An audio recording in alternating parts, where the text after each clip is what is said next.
Je crois en un amour qui ne serait pas rempli de contraintes, mais plutôt de possibilités, où la communication est au centre de tout. Je crois en un amour libre et aventureux, nous permettant d'explorer tous les recoins de ce monde. Je crois en un amour paisible et intense, où la pluralité de notre être a toute sa place, où le calme et la tempête dansent ensemble. Je crois en un amour qui me laisse la place d'être qui je suis vraiment, sans avoir à me restreindre pour l'autre. Je crois en un amour accueillant qui accueille l'autre dans sa vie tel qu'il est, avec toutes ses spécificités, ses lumières et ses ombres, sans vouloir le façonner.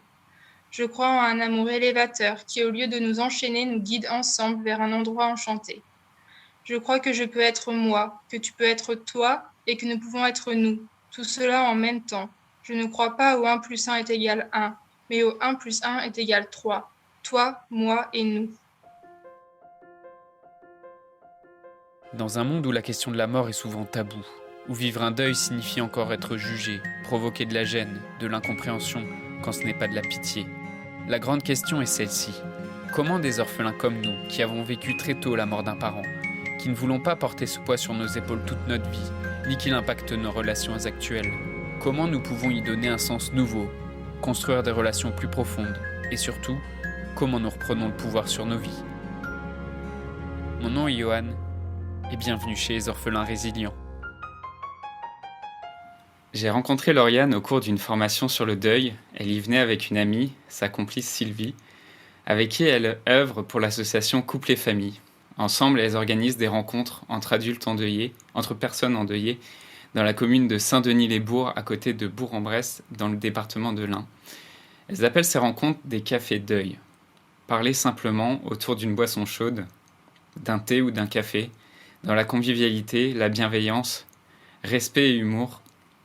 Ces qualités, je les ai immédiatement ressenties chez Lauriane quand je l'ai rencontrée. Mais ce que tu vas découvrir aujourd'hui, c'est surtout une femme entreprenante, déterminée, qui écrit très bien. Tu l'as entendu en introduction. Une femme curieuse et d'une grande liberté. Bonjour Lauriane Rivet. Bonjour Johan. Alors, il y aura une petite surprise à la fin de l'épisode. On en reparlera tout à l'heure. Mais ça, c'est pour toi qui écoutes. Reste bien jusqu'au bout parce qu'il y a une petite surprise à découvrir. Lauriane, est-ce que tu es d'accord pour qu'on parle, on parle de ce qui t'est arrivé en février 2020? Oui, il n'y a aucun problème, je suis là pour ça. Ok. Qu'est-ce qui s'est passé pour toi en février 2020? Eh bien, en février 2020, j'ai mon papa qui est décédé suite à 4 années de combat contre le cancer. Voilà, donc j'avais 21 ans, presque 22, donc c'était il y a 2 ans. Donc aujourd'hui, j'ai presque 24 ans maintenant. Ok. Voilà. Et co- comment ça t'a impacté? Qu'est-ce que toi, qu'est-ce que t'es devenu en fait? Comment ça t'a touché toi? D'abord, il faut dire que c'était 4 années vraiment compliquées à vivre parce que le cancer, forcément, c'est une maladie qui fait souffrir donc physiquement, mentalement, psychologiquement la personne qui est touchée, mais aussi du coup les proches, forcément. C'était beaucoup de montagnes russes, d'où le fait que maintenant j'ai beaucoup de mal avec les montagnes russes, que ce soit au niveau des émotions, au niveau de ce qui peut des épreuves de la vie, etc. Et du coup, c'était 4 années où je me suis presque dédiée uniquement à mon père. Je l'ai beaucoup accompagné. Au début de sa maladie, mon papa, il était tout seul. Je suis sa seule fille. Donc, j'étais automatiquement un peu celle qui allait l'épauler tout au long de la maladie. On était très, très fusionnels. Voilà, bon, après, il a trouvé une compagne qui, heureusement, nous a aidés tous les deux à traverser tout ça, puis à aider la famille en général à traverser les épreuves du cancer et aussi, du coup, de la mort. Euh, mais voilà, j'ai fréquenté les hôpitaux. Enfin, j'ai presque l'impression que les hôpitaux, c'était ma deuxième maison, quoi. Donc, c'est un changement de vie qui est quand même compliqué à vivre, qui était compliqué à vivre. J'étais jeune, mais j'étais jeune adulte en fait. Donc c'était aussi un moment où j'étais censée construire ma propre vie. Donc ça m'a pas empêché aussi d'avoir ma vie à moi, mais voilà, forcément, mon papa c'était ma priorité. Et donc après, quand il est décédé, bah forcément, alors c'est c'était compliqué à vivre parce que c'était une grande, c'était un paradoxe, un peu une ambivalence parce qu'il y avait et le fait que, enfin, j'étais très très triste, forcément, voilà, je perdais un de mes piliers de ma vie, hein, vraiment, c'était le pilier de ma vie, mon papa. Et en même temps, après 4 ans de souffrance atroce, c'était une libération, hein. Enfin, j'en étais arrivée au dernier jour à dire non mais c'est pas possible, là il faut qu'il parte, quoi. C'était insupportable. C'était insupportable. On était tous à bout de souffle. Lui, il souffrait énormément. Donc voilà. Donc il y a d'un côté cette libération qui fait on va pouvoir aller vers du mieux dans nos vies personnelles à tous et à toutes, voilà, les proches. Et en même temps, ce grand vide qui nous laisse avec voilà une personnalité qui était très présente au sein de la famille. Donc forcément, après tout ça, il faut réapprendre en fait à vivre et il faut se reconstruire. Et j'aime même dire que j'ai vécu un peu comme une renaissance parce que je pense qu'on est une toute autre personne après des événements pareils. Donc, il a fallu repenser tout mon quotidien parce que du coup, j'avais un quotidien totalement anarchique avec les journées passées à l'hôpital. Donc, il a fallu reconstruire tout ça. Et puis, forcément, ça a bouleversé beaucoup de choses dans ma vie. J'ai fait un switch total de vie, en fait. Ok, d'accord. Parce que quand ça t'est arrivé, en fait, enfin, quand t'allais le voir à l'hôpital, déjà, en fait, c'était un moment de ta vie où tu passais le bac, non? Où t'as commencé à faire tes études Euh, et tout ça. alors oui, le tout début, en fait, l'annonce de la maladie, en fait, effectivement, donc première hospitalisation puisqu'il était très souffrant, et c'est là où on a appris déjà que voilà, il y avait un cancer. Effectivement, j'allais à l'hôpital. J'allais à l'hôpital entre deux cours. Voilà, c'était dans la même ville, donc je me débrouillais pour filer sur ma pause déj à l'hôpital parce que pour le coup, j'étais vraiment toute seule, hein. Enfin, j'étais toute seule. Je ne veux pas dire que j'étais toute seule, il y avait ma famille, mais voilà, de proches directs, il n'y avait que moi, hein. Et du coup, oui, c'était une année très compliquée parce qu'en effet, je passais le bac cette même année. Et du coup, il a fallu jongler entre les études et mon papa. Et pareil, après, donc j'ai eu mon bac, hein, et après, je suis partie en école, en BTS et après en diplôme d'État pour devenir travailleur social, CESF. Et là, c'était aussi quelque chose parce que du coup, fallait. Donc là, j'étais plus sur Bourg, j'étais sur Lyon, donc j'étais plus enfin, j'étais pas à proximité de mon papa.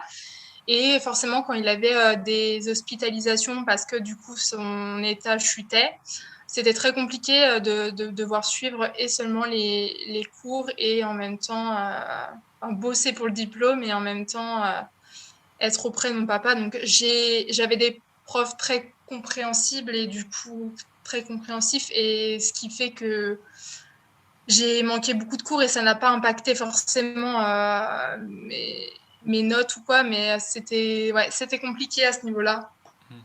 Et après, quand j'ai commencé le travail aussi, c'était aussi compliqué au niveau professionnel. Ok. Et du coup, quand tu parles de tes proches et de ta famille, euh, donc j'imagine que ton père et ta mère, ils étaient séparés, Ouais, c'est c'est ça. ça? Oui, depuis que j'étais toute jeune, mais par contre, j'ai une immense chance et j'en suis très fière que en fait, j'ai une famille très très unie et que les divorces au sein de ma famille, ça fait pas ça a pas fait division entre les deux côtés de ma famille. Et au contraire, en fait, mon père et ma mère sont restés très proches. Alors après, ça dépend des moments de vie, mais on va dire que voilà, et j'ai toujours eu mes deux parents pour tous mes anniversaires, j'ai toujours eu mes deux parents pour Noël, etc. En fait. Donc j'estime avoir eu une grande chance là-dessus. Ok. Est-ce qu'il y a t'as un souvenir heureux qui te revient, là, je sais pas, de manière un peu instinctive, euh, avec ton père? Un souvenir en particulier? Alors, j'ai deux types de souvenirs. J'ai les souvenirs où j'aime évidemment me remémorer ça, euh, particulièrement où en fait la maladie n'était pas là forcément. Mm. Donc tous les souvenirs, je me souviens en fait, c'était un grand bavard. Je pense que je tiens ça de lui. Et en même temps très introverti aussi. Donc, mais voilà, tous ces repas passés ensemble où en fait on pouvait passer 3 heures autour de la table à philosopher sur le sens de la vie, sur voilà, nos projets, et ça sans même qu'il y ait la maladie qui vienne pointer le bout de son nez en se disant oh là, la vie c'est important de la vivre, il faut penser à être heureux, etc. Donc même déjà avant ça, on avait déjà des discussions très profondes. Et ça, c'est vrai que ça me manque à l'heure actuelle, de passer 3 heures autour d'une table à refaire le monde ensemble. Voilà. Ok. Donc ça, c'est un souvenir heureux que je garde de mon père, enfin de nos moments passés hors maladie. Après, pendant la maladie, c'était quelqu'un qui restait quand même très joyeux malgré tout, très fort. Donc il y en a eu. Après, il y a mon dernier souvenir de mon père, on va dire à peu près lucide, que j'ai et qui me fait autant plaisir que autant il me dévaste. C'est la dernière fois vraiment que j'ai pu lui parler. À la fin, il était dans un semi-coma, on va dire. Et le dernier moment un peu de lucidité, il s'est réveillé.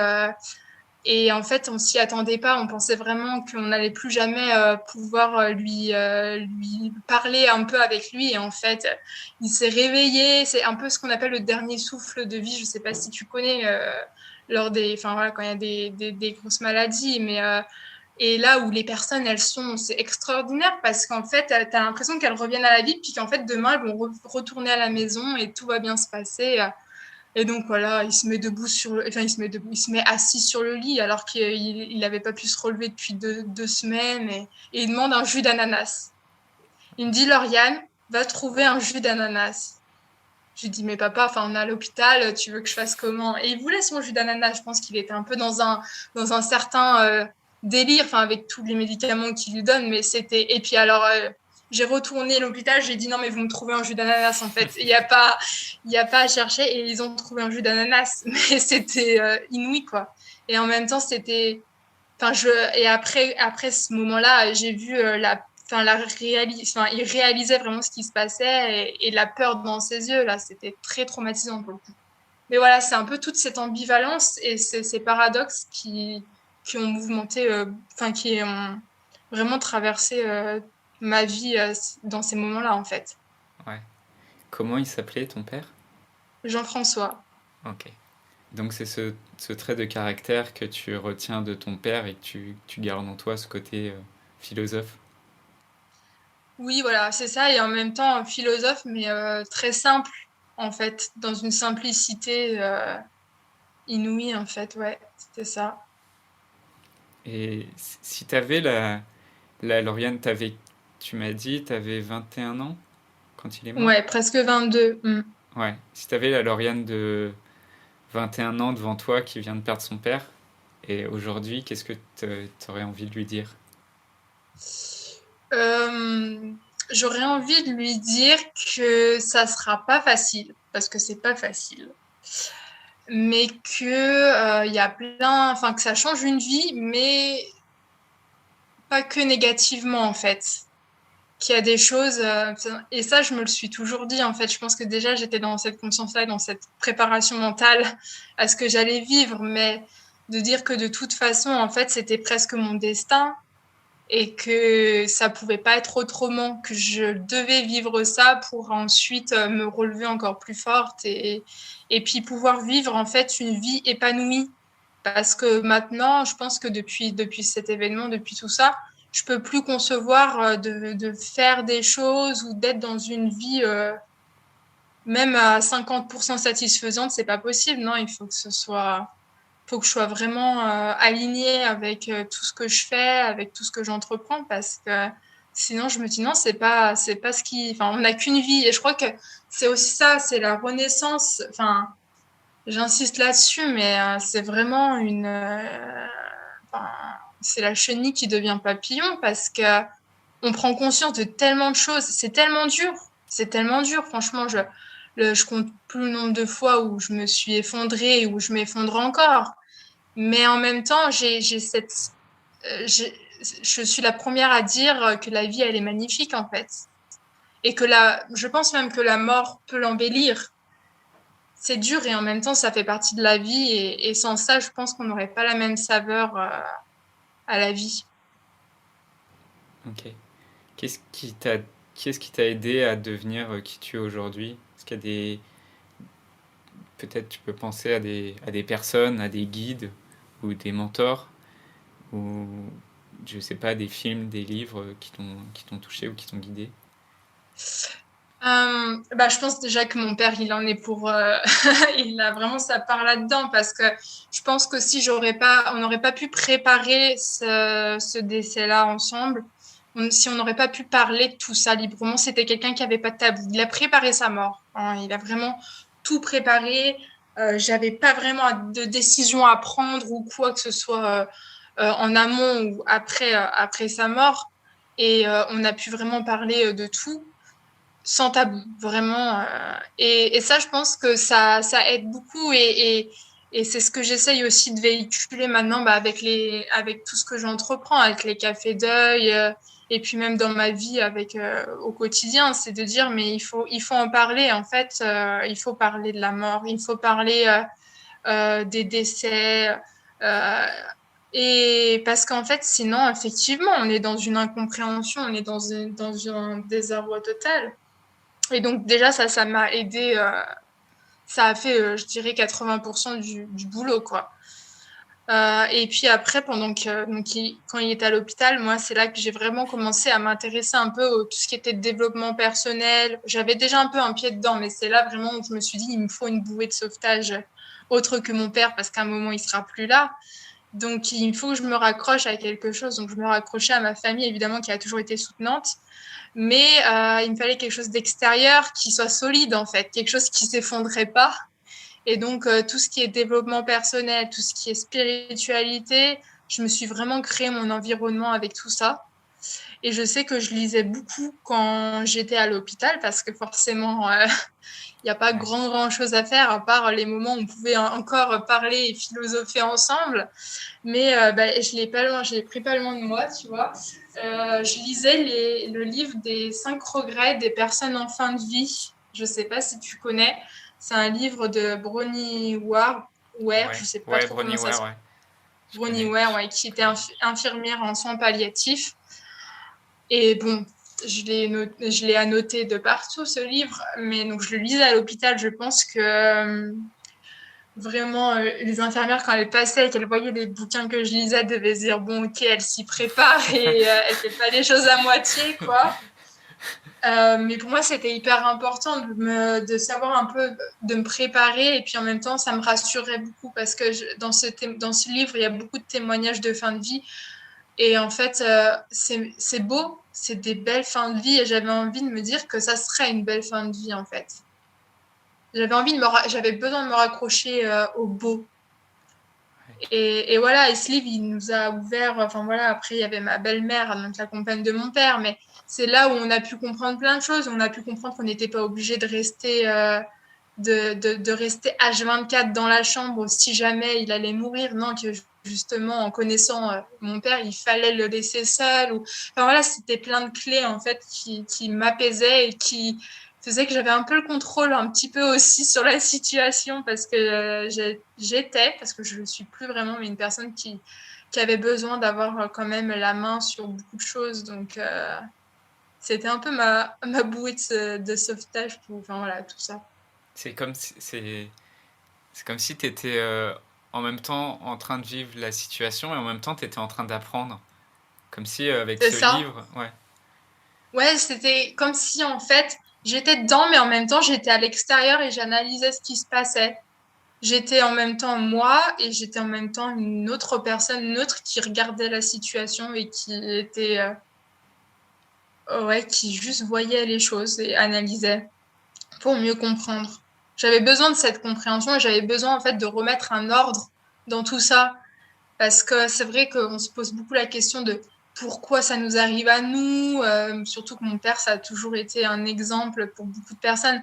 Donc on se dit, mais c'est toujours été quelqu'un de très généreux, de très dévoué. Donc tu te dis forcément, mais pourquoi lui? Enfin, je veux dire, il y a tellement plein de... Enfin, je le souhaite à personne, mais bon, forcément, on se pose la question de pourquoi nous et pourquoi si jeune et pourquoi voilà. Et donc forcément, en fait, il faut se raccrocher à des choses à se dire qu'on n'est pas tout seul, se dire aussi peut-être que bah, c'est la vie, enfin voilà, à certaines croyances qui font que ça remet un peu d'ordre dans tout ce chaos en fait. Ok. Et aujourd'hui, t'en es où vis-à-vis du deuil de ton père? Alors c'est très particulier parce que je pense qu'on a beau s'y préparer, on ne sait jamais vraiment comment ça va se passer et c'est pas vraiment à quoi on s'attendait.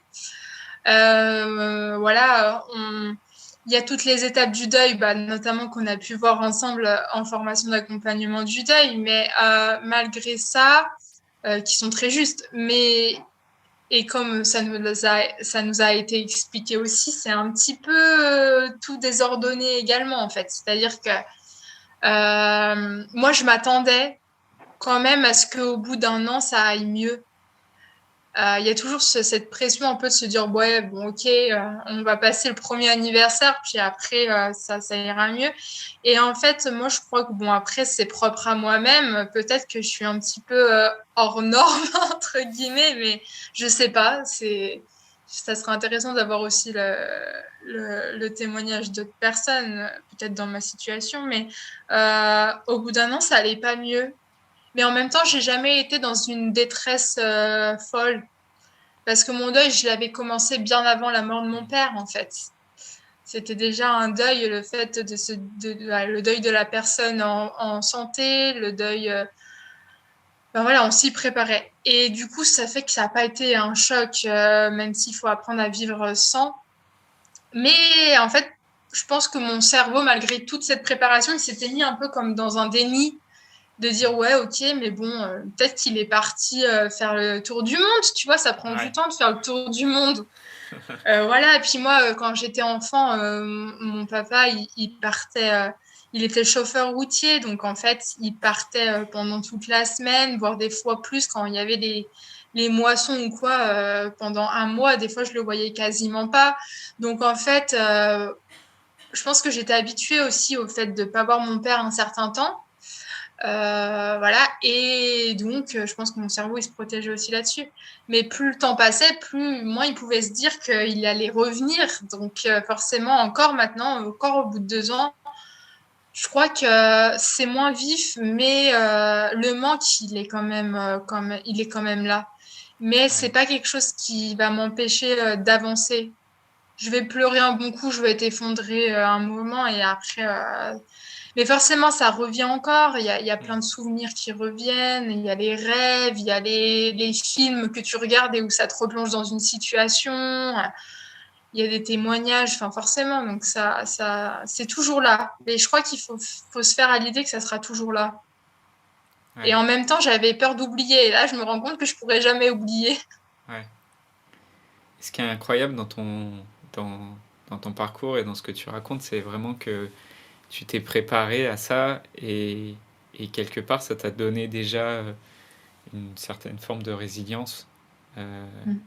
et que ça t'a aidé en fait à avancer quand bah, parfois il y a d'autres personnes qui restent vraiment bloquées dans leur situation, quoi. Ouais, c'est ça. Et puis je pense que Je me dis toujours que mon père, il aurait pas voulu enfin, il aurait voulu justement que je rebondisse, que je fasse tout ça. Donc, il y a plein de choses que je fais aussi pour mon père, quoi. Et je pense qu'il m'a transmis cette force-là et que aussi, je me dois d'être forte pour ma grand-mère, sa maman, qui pour le coup, elle, plus de 80 ans et à la limite, c'est elle qui doit s'effondrer, c'est pas moi, quoi. Parce qu'en plus de ça, il y a aussi mon oncle, donc son frère, à mon papa, qui est décédé il y a pas longtemps, que j'ai aussi accompagné dans sa fin de vie. Pour moi, c'est très important d'accompagner les personnes dans leur fin de vie. Donc, ma grand-mère qui a vu ses deux fils mourir avant elle, voilà. Donc, en fait, il y a tout. Enfin, je relativise beaucoup sur tout ça et je me dis que ouais, c'était dur, mais il y a toujours pire et il y a des personnes qui ont plus le droit de souffrir que moi. Et en même temps, je me dis, bon, j'ai quand même ma peine, et je peux la vivre aussi, Ouais, ma peine, quoi. ouais. Euh, Ton rapport avec le mot orpheline, est-ce que c'est un mot qui parle pour toi ou est-ce que tu te sens pas orpheline? Alors déjà, c'est récent hein, que j'ai vraiment su que déjà, quand on perdait un seul parent, on était déjà orphelin. Je crois, enfin, je pense que c'était au moment de la formation. Tu vois, peut-être qu'on en avait parlé. Et du coup, c'est là où je me suis dit, ah bon? Enfin, mais sinon, avant ça, non, je me disais pas du tout, enfin, ça me serait même pas passé enfin, à l'esprit de me dire que j'étais orpheline. Après, maintenant, je trouve que ça me fait toujours quelque chose de dire ça, de me dire ça. Et en même temps, il y a aussi dans la définition précise de orphelin, c'est quand même quand on a perdu ses parents tôt. Donc moi, je crois que je suis à la limite. Mais de toute manière, je pense que peu importe l'âge, il y a toujours quelque chose qui se joue, des choses différentes, bien sûr. Mais mon rapport avec le mot, je pense que j'apprends à l'accepter et puis je me dis que voilà, c'est qu'un mot. Mais forcément, je me dis que c'est quand même pas rien quoi de perdre un de ses parents parce que c'est quand même un repère et ça a un impact sur tellement de choses en fait dans la vie. Ouais. C'est un mot en fait qui est très connoté misérabilisme et c'est un mot aussi, enfin, dans l'imaginaire collectif et dans la culture, dans les livres, c'est un mot aussi qui parfois soit on l'associe au fait que qu'on a perdu les deux parents. Donc Mm. quand on a perdu un seul parent, bah, parfois les gens se retrouvent pas dans ce mot-là. Ou soit comme tu dis, euh, bah, toi c'était à 21 ans et tu te dis, bon, bah, je suis peut-être un peu plus vieille et parce que je suis plus vieille, c'est pas pareil que si je l'avais perdu quand j'étais enfant. Ouais. Mm. En tout cas, j'aime bien poser cette question parce que c'est pas, c'est, c'est pas très clair. Je pense qu'il y a, euh, on ne sait pas forcément comment se situer par rapport à ce mot. Ça dépend vraiment des gens. Ouais, et puis c'est vrai qu'il y a vraiment pas beaucoup de personnes qui pensent que orphelin, c'est déjà quand on a perdu un des deux parents, hein. Donc c'est bien, je trouve, de le mettre en évidence, de le poser là, de dire que c'est déjà quand même quelque chose de perdre un de ses parents et que ça fait déjà partie d'une partie de la définition du terme orphelin, ouais. Ouais. Et qu'est-ce qui est devenu ton rapport à la mort? Il est, c'est quoi ton rapport à la mort aujourd'hui? Euh, j'ai jamais eu du coup j'ai jamais eu un rapport compliqué avec la mort. Je me suis toujours sentie à l'aise avec ce terme et avec l'idée qu'on allait tous mourir un jour. Et ça, je le tiens encore une fois de mon papa, parce que pour les autres membres de ma famille, c'est beaucoup moins évident de parler de la mort. Euh, mais bon, ça a changé beaucoup de choses, hein, le fait qu'effectivement, il décède. Maintenant, voilà, comme je disais, j'ai vraiment envie qu'on puisse briser ce tabou-là et de dire que voilà, de toute façon, on passera tous par là.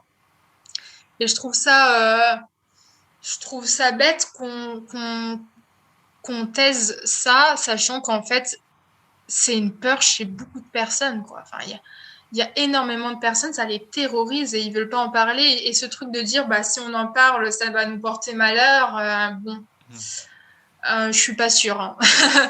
Honnêtement, je pense pas. Je pense que c'est important quand même de s'y préparer et d'être apaisé avec ça parce que je pense que ça change beaucoup de choses dans notre rapport à la vie, du coup. Parce que moi, je vois pas la vie sans la mort et je vois pas la mort sans la vie. Je pense que c'est étroitement lié, en fait. Et j'ai jamais ressenti la vie autant que je l'ai ressenti au moment de la mort de mon père. Quand j'ai vu toutes ces personnes, quand on s'est réunis, quand on se réunit encore, quand on continue de faire un peu des rituels en famille, ou voilà, ou quand on était là, toutes les femmes proches de lui, ma mère, moi, ma belle-mère, ma grand-mère, ma tante, autour de lui, quelques heures avant sa mort, à être à son chevet, à le veiller presque, mais de son vivant, à le soutenir. C'était merveilleux, en fait, c'était tellement beau. Et je crois que voilà, la vie, elle est là, quoi. Elle est là même dans la mort, en fait. Ouais, Donc, pour moi, la mort, il y a pas à la cacher, à quoi que ce soit. Et les gens sont tellement, dès que tu commences ils te posent une question et qui est sur ton père et que toi tu leur réponds qu'il est mort, mais tu vois là le désarroi dans leurs yeux et tu te dis, mais mince, j'ai envie juste de creuser un trou sous terre et de m'y mettre alors que moi je continue je parle de lui en fait, comme s'il était encore là en fait, parce qu'il a fait partie de ma vie.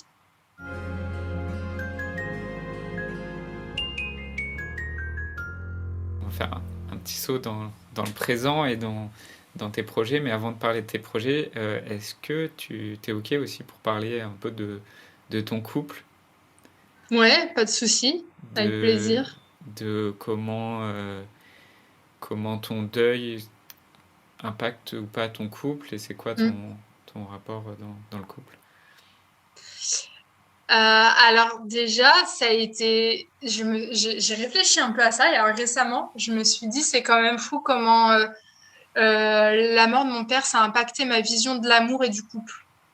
Parce que, alors déjà, ce qu'il faut savoir, c'est que quand mon père donc était en fin de vie, à ce moment-là, j'avais personne à lui présenter. J'étais pas forcément en couple stable, donc j'avais pas. Ça faisait un moment que je n'avais pas présenté quelqu'un et je me disais mince. Et puis des fois, il me le disait, bah Lauriane. Je savais qu'il voulait me sentir accompagnée et pas me laisser seule.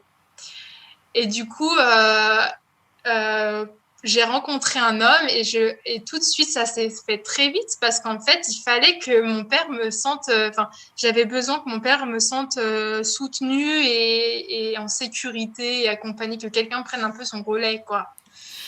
Donc, j'ai eu une relation pansement, on va dire, pour moi, mais aussi pour mon père. Où tout de suite, je lui ai présenté très vite parce qu'il y a un peu cette urgence qui plane, enfin la mort qui plane au-dessus. Et en même temps, je pense que ça devait être terriblement compliqué pour mon conjoint de l'époque de vivre une situation pareille parce que pour le coup il avait jamais été confronté vraiment à la mort et là en fait il se la prenait aussi en pleine face hein, parce que être en couple avec une nana qui passe ses journées à l'hôpital et qui va voir son père mourir et puis lui-même m'accompagner en fait il a rencontré ma famille pour la première fois c'était au funérailles hein, donc c'était très très Ouais. compliqué, c'était une relation très spéciale et en fait comme je disais tout à l'heure il y a un moment après où on renaît. Et donc après, une fois que mon père est décédé, et en fait, j'ai totalement mué, quoi. Et du coup, j'ai vraiment tout envoyé chier. C'est le cas, enfin vraiment, je le dis comme ça parce que c'est vrai, hein, j'ai tout envoyé chier dans ma vie. J'ai fait un switch total, donc bien sûr, le copain de l'époque, il y est passé, hein. Voilà, je suis Désolé désolée pour pour lui lui, ici. mais ouais, c'est ça, je suis vraiment désolée pour lui, mais il le sait, hein, voilà. Mais bon, je me suis aperçue qu'en fait, c'était pas forcément quelqu'un qui me correspondrait en tout cas. Enfin, il avait fait enfin, j'étais très bien avec lui à ce moment-là. J'avais eu besoin de lui. Voilà, notre relation fonctionnait bien à ce moment-là. Mais une fois que je m'étais transformée entre guillemets, forcément, ça pouvait plus coller. Et je me souviens, après être allée chez ma psy, c'était une psy dans les soins palliatifs aussi, donc elle s'y connaissait très bien en deuil, tout ça. Et en fait, j'avais eu besoin de son accord pour. Enfin, j'étais terrorisée parce que j'avais envie de rencontrer d'autres personnes. Ouais. Et donc, je suis allée lui demander et est-ce que je pourrais, selon vous, ça serait sain si je rencontrais d'autres hommes, là, un autre homme et tout ça, parce que je sens quand même que j'ai besoin, tout ça. Et j'avais besoin de son accord parce que je lui disais, mais j'ai l'impression que enfin, si tu lis dans les livres enfin, si tu t'analyses un peu trop, souvent on dit ouais, mais tu vas chercher un homme qui ressemble à ton père pour le remplacer, tu vas vouloir, Mm. voilà. Et du coup, j'avais besoin qu'elle me cadre, de me dire ah non, là, il faut pas, là, oui. Et en fait, Ouais. elle m'a dit non, mais c'est totalement normal. En fait, après la pulsion de mort, il y a la pulsion de vie, il y a la renaissance. Et donc, c'était presque obligé que ça se passe comme ça, quoi. Enfin, pour moi, avec Ouais. ma personnalité. Donc, ça y est, j'avais son accord. Donc voilà, après, pendant au moins 6 mois, j'ai rencontré des hommes, tout ça. J'avais, j'avais, j'avais vécu, enfin, après la mort de mon père, j'ai vécu vraiment, bon, 2, 3 mois où c'était très compliqué. Et puis après, par contre, c'était la fête, quoi. J'avais besoin de vivre. Ouais. J'avais vraiment besoin de vivre et d'aller me Ouais. confronter un peu à tous mes limites, à dépasser Ouais. mes blocages, tout ça. Donc, j'ai profité de la vie. Ouais. Et puis après, bah, j'ai rencontré mon chéri actuel euh, au moment où j'avais besoin de construire quelque chose de stable, en fait. Et ça a collé, ça a matché. Et là, je suis vraiment dans une démarche et je crois que ça a aussi un rapport avec la mort de mon père, mais de construire quelque chose de stable et être dans un amour simple et pur et en même temps de me retrouver moi-même, en fait, Mm. dans ce couple. Voilà, et après, forcément que le deuil a un impact. Il y a forcément des moments où je vais pas être bien et qu'il va pas forcément comprendre. Mm. Et c'est très dur pour moi de parler de mon deuil en couple, enfin Ouais. avec mon chéri. C'est Ouais. compliqué. Je pense que je peux en parler à beaucoup de personnes. Par contre, dans la sphère conjugale, pour moi, ça reste. Je sais pas Ouais. pourquoi. Euh, j'ai presque l'impression des fois que j'ai peur de choquer l'autre parce que il y a des personnes où on sent qu'ils ont une certaine réticence à la mort. Moi, je sais que Mm. mon chéri, il a jamais vécu la mort autour de lui. Il a vraiment tout le monde dans sa famille est là encore. Et en fait, il connaît pas tout ça et il trouve presque ça glauque. La première fois qu'il est allé dans un cimetière, c'était avec moi, quoi. Mm. Donc, euh, euh, donc voilà, j'ai presque peur que si en fait je lui en dis trop sur ce qui s'est passé, sur ce que je ressens, en fait ça le brise. Enfin, je sais Ouais. pas, c'est vraiment très. Enfin, Bah, son innocence, j'ai pas envie de toucher à son innocence. C'est comme un truc ok. un peu de cet ordre-là. Et pourtant, des fois, j'aimerais, mais si on me pose pas des questions, je vais pas en parler de moi-même, quoi, Oui. en fait. Est-ce que tu en as aussi forcément besoin? Ça dépend des gens aussi.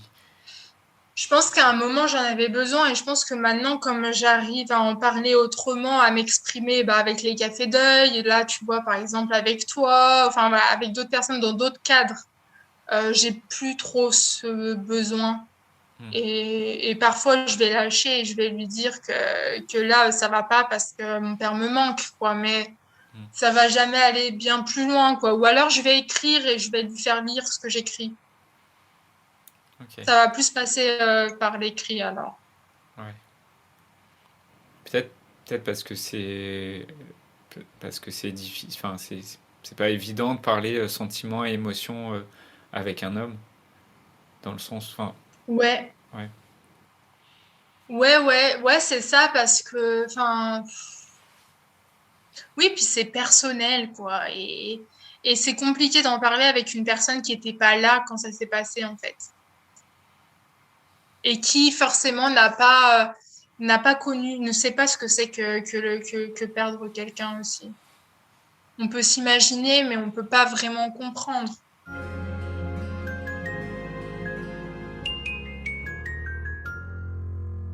On va passer sur tes projets, parce que dans ce que, dans ce que j'entends, dans ce que j'ai lu aussi sur ton compte Instagram. Oui, donc tu as fait de cette souffrance une source d'innovation et de création. Et tu, tu m'expliquais d'ailleurs pour le texte que, avant qu'on enregistre le texte que tu as lu au début de l'épisode, que c'était quelque chose qui t'était venu d'une traite, comme ça. Oui, bah en fait, je suis très spontanée dans tout ce que je fais. J'ai une tendance à réfléchir beaucoup, mais justement, j'essaye de faire en sorte que ça soit pas le principal dans ma vie. Que voilà, je suis très attachée maintenant à la spontanéité et au fait de suivre mes envies et mes intuitions parce que je pense que c'est un peu le premier jet qui est le bon. Donc, c'est pour ça que j'ai énormément de projets, que des fois je m'y perds un peu au milieu de tout ça que voilà, moi, mes amis te diront et vous diront que j'ai un projet qui fleurit à la minute, mais c'est un peu ça. C'est un peu ça. Et, et en fait, ouais, j'aurais pas assez. C'est comme si j'avais pas assez d'une vie pour faire tout ce que je voudrais faire et que je veux tellement en profiter à fond et que je veux tout explorer qu'il n'y a pas le temps là. Il faut y aller. Ouais.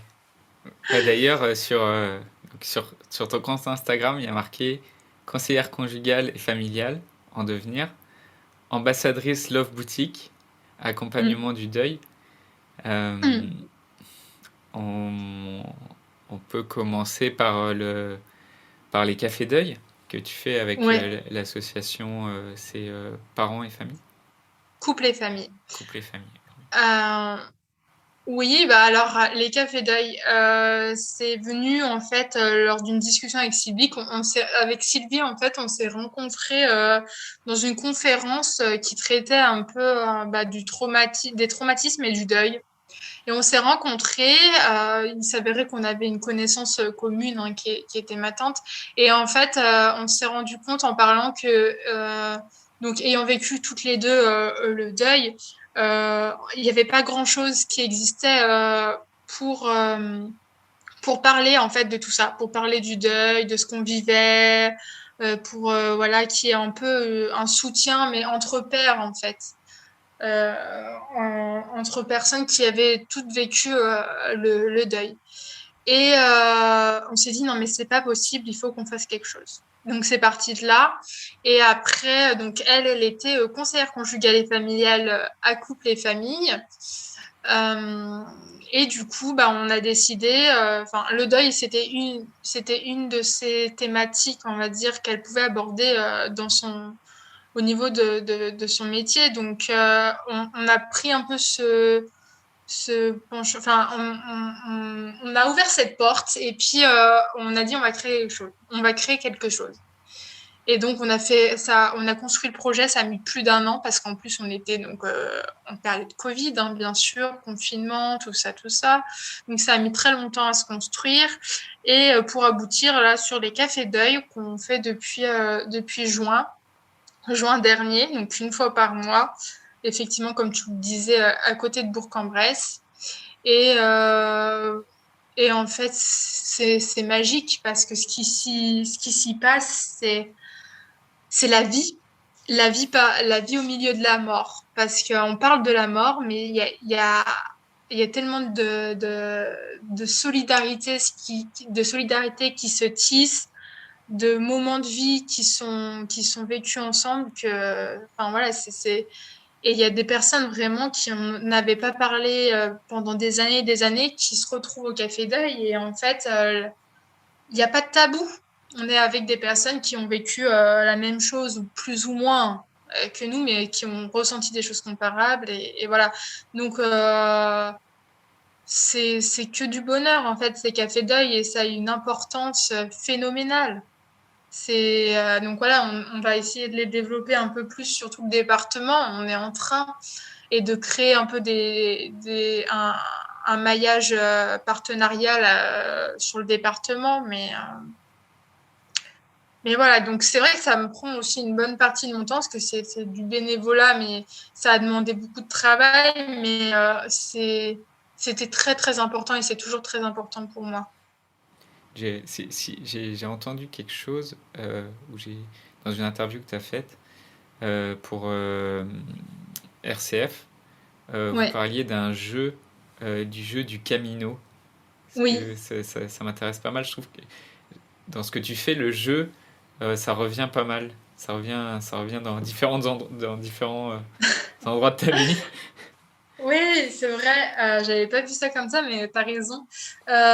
Oui, le jeu Camino, c'est un jeu qui a été créé et édité par la Fédération Couple et Famille euh, récemment, il me semble, hein, et que donc, d'ailleurs, sur le dernier Café de Rire, on l'a utilisé, on essaye de varier. Et puis surtout, on s'adapte un peu aux personnes qui sont là. On leur demande comment elles souhaitent procéder. Est-ce qu'on fait des échanges libres? On a créé aussi un petit jeu de cartes avec dessus, il y a des mots tout simplement qui vont faire écho plus ou moins à certaines personnes au niveau du deuil, voilà, des émotions, des ou autres, voilà, qui peuvent faire écho pour lancer un peu la discussion, parce que c'est vrai que c'est pas forcément évident de venir, de s'asseoir avec son thé, son café, et puis allez, on va parler de la mort et du deuil. Enfin, c'est pas si évident que ça. On a été quand même bien conditionné pour pas en parler. Donc après, c'est pas du jour au lendemain qu'on arrive à avoir une parole libre sur le sujet. Mais donc, du coup, c'est pour ça aussi qu'a été créé ce jeu Camino, qui est un jeu très bien fait, qui va reprendre un peu aussi toutes les étapes du deuil, un peu comme un jeu de loi pour, à l'aide de pions, de dés, voilà, d'un plateau, et après pour parler tous ensemble avec les personnes autour de la table du deuil et des différentes étapes. Ouais. Donc voilà, ça a très bien fonctionné sur le dernier. On l'a utilisé une fois lors des cafés deuil, ça a très très bien fonctionné. J'ai trouvé que c'était super. Ok. Et dans les jeux, tu as aussi, donc ce que tu fais aussi sur Instagram, tu as des cartes de tarot que Ah tu utilises, ouais, que tu tires les les cartes. cartes oracle. Ouais, ouais, ouais, Ouais. ouais. Ah bah ça fait un moment que je suis dessus et du coup ça fait partie aussi un peu de mon penchant pour la spiritualité, où en fait les cartes oracles c'est un peu un support pour essayer de réfléchir à, à quelque chose qui potentiellement nous travaille ou nous traverse dans notre vie, hein, avec, voilà, on tire une carte et il y a un texte qui est rattaché à cette carte.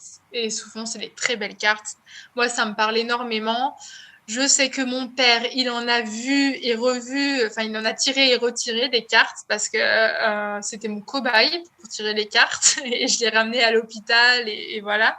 Parce qu'en fait, c'était un petit peu une bouffée d'air frais, un peu, parce que c'est toujours des messages qui sont rassurants et Ouais. qui ont tendance un peu à nous guider sur quelque chose de plus apaisant.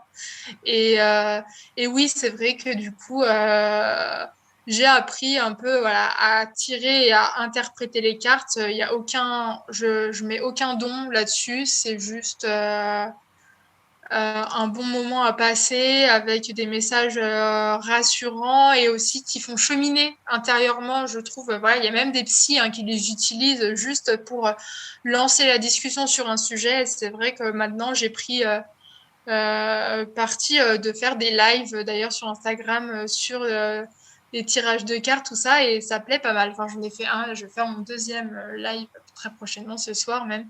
Mais voilà, enfin, je sais que ça parle à pas mal de personnes et des personnes qui sont plus ou moins réticentes, mais au final, ça se passe toujours très bien. Ouais. Ça, sur la dimension spiritualité, on n'en a pas parlé jusqu'ici, mais est-ce que, ou est-ce que toi tu te situes? Est-ce qu'il y a des choses auxquelles tu crois spécifiquement? Alors, oui, je me suis façonné un peu mes propres croyances, mes propres mouvements de spiritualité. Je me rattache à aucune religion, par contre, je suis très croyante, mais en ce que j'appellerais la vie Ouais. ou l'univers. C'est-à-dire que je pense que effectivement, il y a des choses qu'on vit, mais je pense qu'on les vit pas par hasard, que c'est qu'on a besoin de les vivre pour avancer sur un chemin un peu plus épanouissant pour nous. Et puis, Après, au niveau des croyances, je sais pas, souvent, je me suis posé beaucoup de questions hein, sur les croyances de est-ce que effectivement il y a une âme qui vient nous rendre visite, une âme qui va au paradis, une âme qui se réincarne. Et ça m'a posé vraiment question parce que je me suis dit comment est-ce qu'on peut être au paradis et en même temps se réincarner et en même temps faire des coucous à tous les gens qu'on aime. Je me suis dit, mince, quand même, enfin, ça me dérangeait aussi de pas pouvoir me faire une idée. Et là, j'accepte avec le temps de me dire que j'en sais rien, en fait. J'en sais Ouais. rien. Et j'ai juste envie de me dire que oui, j'ai l'impression qu'il y a quelque chose. J'ai l'impression que, par exemple, mon père est toujours là. J'ai l'impression qu'il m'envoie des signes qui, pour le coup, des fois sont assez évidents. Qu'il y a des moments où j'ai l'impression qu'il nous envoie des signes un peu à toute la famille. Je suis certaine de rien et juste quand il y a des signes que je pense être des signes qui viennent par exemple de mon papa, je les prends. Si ça m'apaise, je les prends. Si au contraire ça me dérange, je les prends pas. Et puis voilà, là aujourd'hui je me pose plus toutes les questions que je me posais au début pour le coup. Ouais. Surtout, c'est à quoi en fait toi t'as envie de croire qui compte. Ouais, c'est ça. C'est ça, je pense que de toute façon, moi, je vois la spiritualité, les croyances comme quelque chose qui est censé nous faire du bien, nous apaiser. Donc, en fait, faut juste prendre ce qu'on a à prendre et laisser ce qu'on souhaite laisser, en fait. Ouais. En tout cas, t'as les tabous, que ça soit la mort, que ça soit la spiritualité ou que ça soit le sexe, ça te fait pas peur les tabous, toi. Toi, tu. Non, parce que tout ça, ça fait partie de la vie, en fait. Donc, il y a des choses qui restent intimes, ça, je suis d'accord. Après, ça me dérange qu'il y ait des tabous sur des thématiques qui sont aussi importantes en fait pour tout le monde quasiment, et du coup qui font que on est reclus et que en fait on a peu d'informations sur des sujets auxquels en fait on souhaiterait pouvoir avoir accès à de l'information. Ouais. Parce que je parlais, je parlais du sexe, mais parce que, donc, comme je disais tout à l'heure, tu as aussi une boutique de. Comment tu décrirais cette boutique?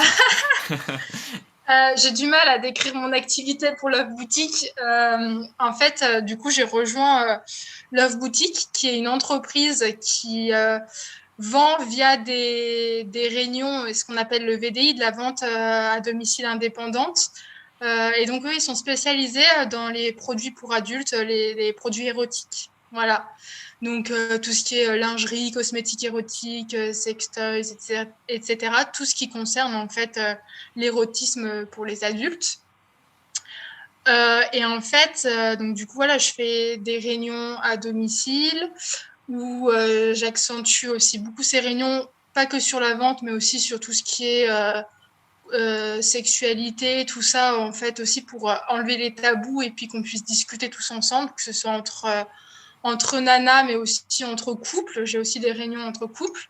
Et en fait, c'est assez ouf parce que je me rends compte que les gens ont besoin d'en parler, mais sans vulgarité, sans obscénité, vraiment de manière simple et juste pour avoir accès à des conseils ou à des produits qui font en sorte que pour eux, enfin, ça les épanouit, enfin, que ça les amène vers un épanouissement sexuel, mais qui en fait est bien plus global que juste sexuel en fait.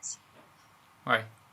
Voilà, et c'est vrai que j'ai rejoint Love Boutique je commençais à m'essouffler un petit peu dans mon travail de CESF, donc de travailleur social. Je voyais beaucoup de misère et je commençais à vraiment plus pouvoir gérer la misère et la souffrance des personnes parce que j'estimais avoir vécu assez mon lot de souffrance et j'avais besoin d'un échappatoire, un peu d'un air frais. Et je me suis lancée là-dedans avant plus tard de quitter mon travail en tant que travailleur social. Mais voilà, je me suis lancée chez Love Boutique dans cette optique-là, juste de me changer les idées, j'ai découvert vraiment en fait une passion pour l'accompagnement des femmes et des couples. Ouais, Voilà, et de là est venu après ce que j'ai entamé aussi en septembre, un diplôme universitaire de conseil conjugal et familial, pour vraiment pousser l'accompagnement plus loin que juste la sexualité, mais vraiment pour qu'il y ait un épanouissement plus général. ouais. On sent que tout ça, c'est un peu imbriqué, tu vois. T'as l'amour, le couple et la mort, c'est des choses qui sont liées pour toi. Oui, parce que c'est la vie, Ouais, comme je disais. ouais, L'épanouissement, en fait, pour moi, on n'a pas le temps de vivre une vie qui est juste bof. Enfin, sinon, ça sert à rien, quoi. Et pour moi, tout part de nous. Donc, en fait, si on a envie de changer, moi, ce que j'aime bien dire, c'est que si on a envie de bouger, ben, on peut bouger. On n'est pas des arbres. On n'est pas enracinés. Il faut enlever un peu toutes nos racines et juste aller voir là où ça nous chante. ouais. Ça serait quoi, pour finir, les valeurs qui te définissent et qui te tient à cœur aujourd'hui? La liberté. La liberté d'être qui on est, la liberté de se détacher un peu de toutes nos chaînes qu'on a pu nous mettre, qu'on a pu se mettre soi-même. Voilà, même la liberté, même au sein de sa famille, du couple, de la société, enfin vraiment de pouvoir penser à soi d'abord parce que je pense qu'on vit pour soi, même si c'est très important de vivre en collectif. Moi, je pense que si d'abord on s'aime soi-même et qu'on a une vie à la hauteur de nos espérances, après on répercute tout ça sur les autres. Donc pour moi déjà, que ce soit dans un couple ou dans une famille ou même dans une société, c'est super important déjà que nous-mêmes, on aille bien. Et du coup, se focaliser un peu plus sur nous pour qu'ensuite on puisse rayonner sur les autres. Ça, je l'ai appris avec aussi avec le deuil, hein. C'est-à-dire qu'à un moment, j'ai plus pu aller travailler parce que j'étais moi-même tellement en détresse que comment est-ce que je pouvais aider d'autres personnes en détresse alors que moi-même, j'arrivais déjà pas à me relever. Mm, Donc déjà, il a fallu que moi-même je fasse ce travail-là sur moi pour ensuite pouvoir aider les autres. mm. Donc pour moi, ça, c'est hyper important. La liberté et donc prendre soin de soi en fait. Prendre soin de soi, s'aimer, tout ce qui est santé mentale, et puis bah, l'épanouissement, Ouais, vraiment vivre. ouais, ouais.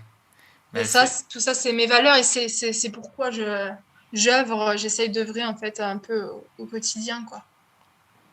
ce dont tu parles, c'est marrant, ça fait écho vraiment à beaucoup d'orphelines avec qui j'échange aussi au téléphone et qui cette difficulté il y a à, à prendre soin de l'autre quand soi-même on n'a pas pris soin de soi.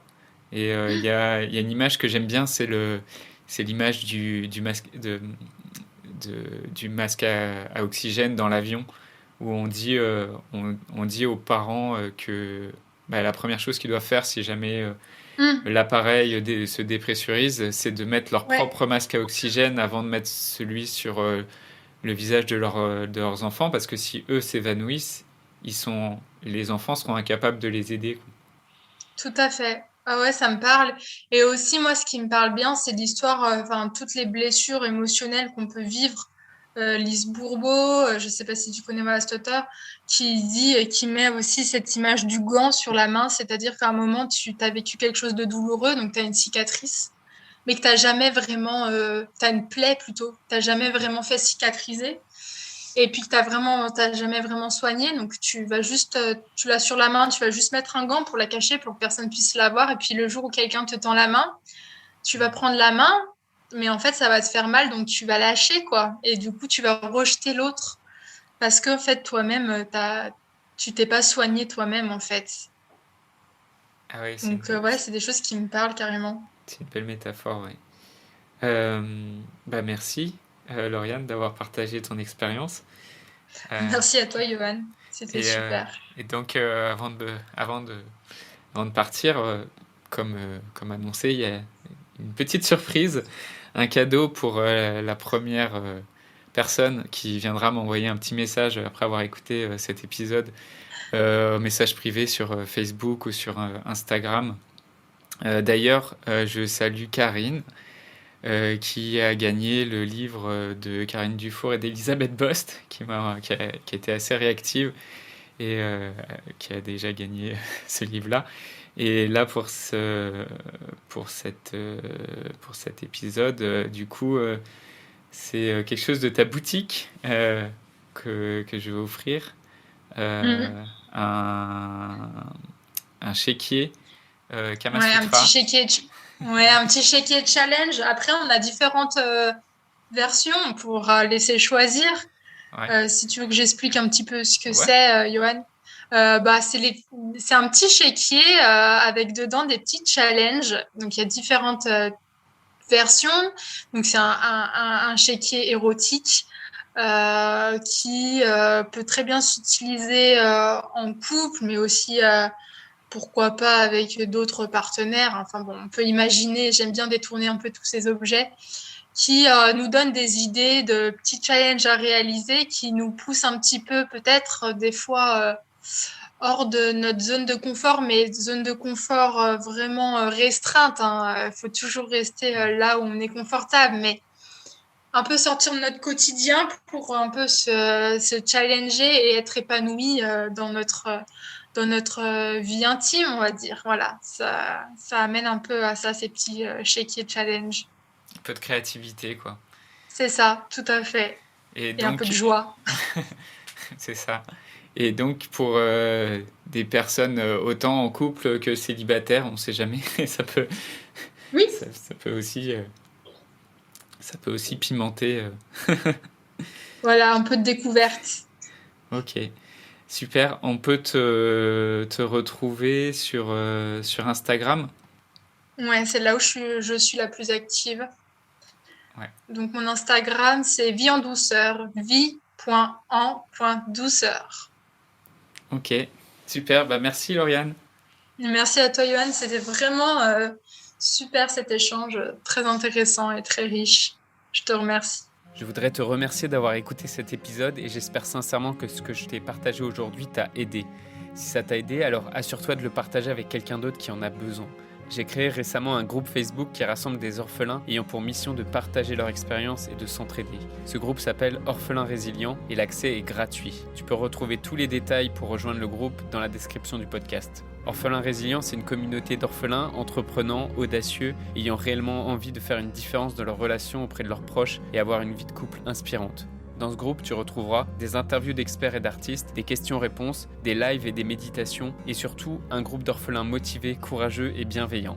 Donc je t'invite à rejoindre le groupe dès maintenant, c'est l'endroit dans lequel je partage le plus de contenu en ce moment. Le podcast Orphelins Résilients, c'est 3 épisodes par semaine, lundi, mercredi et vendredi à 8h. Merci encore pour ton écoute. Je te laisse découvrir le sujet du prochain épisode. À très vite. Dans le prochain épisode, on reviendra sur l'approche psychologique. Pardon, désolé, je me suis trompé, j'ai pas été assez clair.